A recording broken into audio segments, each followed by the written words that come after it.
Hello aspirant, क्या आप not set 11 की प्रिपरेशन कर रहे हैं? क्या आपको ये कॉन्सेप्ट आता है? चलिए देखते हैं। अपने पास एक पेशेंट है वेंट्रिकुलर फिब्रिलेशन का, वीटी का, जिसके अंदर पल्स प्रेजेंट है और इसकी बीपी है 80/50 mm ऑफ एचजी और उस पेशेंट में सीवियर चेस्ट पेन की कंप्लेन है। तो इनमें से कौन सा most appropriate intervention nursing officer को सबसे पहले करना चाहिए? पहला ऑप्शन है डीफेब, दूसरा ऑप्शन है सिंक्रोनाइज कार्डियोवर्जन, तीसरा ऑप्शन है सीपीआर और फोर्थ ऑप्शन है एडीआर।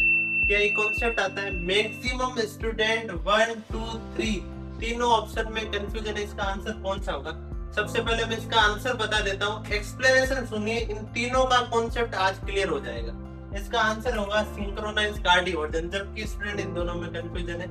इसका एक्सप्लेनेशन सुनिए। मैक्सिमम स्टूडेंट वीटी में कंफ्यूज रहते हैं, जैसे ही पढ़ते अपने पास वीटी आया मैक्सिमम स्टूडेंट सोचते हैं इसके अंदर डीफेब दे दो या सीपीआर शुरू कर दो, पर उसके साथ ये एक ऑप्शन है अपन को हिंट देगा कि इसका ये क्या आंसर जाएगा।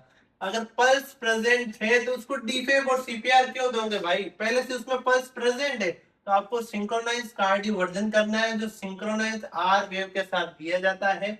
आगे से जब भी वीटी के साथ ऑप्शन पूछे पल्स का अगर प्रेजेंट है तो उसमें ऑप्शन जाएगा सिंक्रोनाइज कार्डियोवर्जन। अगर पल्स वाली वीटी उसमें आपने डीफेब या सीपीआर दिया तो वो कंडीशन पल्सलेस वीटी में चली जाएगी और उसके बाद और आपने ध्यान नहीं दिया वो कंडीशन वीएफ में चली जाएगी। और उसके बाद भी अगर आप नहीं समझ पाए सही इंटरवेंशन तो पेशेंट की लास्ट में डेथ भी हो सकती है। समझ रहे हैं आप?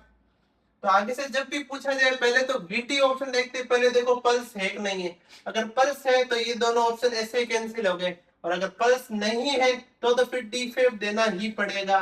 तैयारी को मजबूत करने के लिए हमारे चैनल नर्सिंग पॉइंट को फॉलो कीजिएगा। Thank you so much.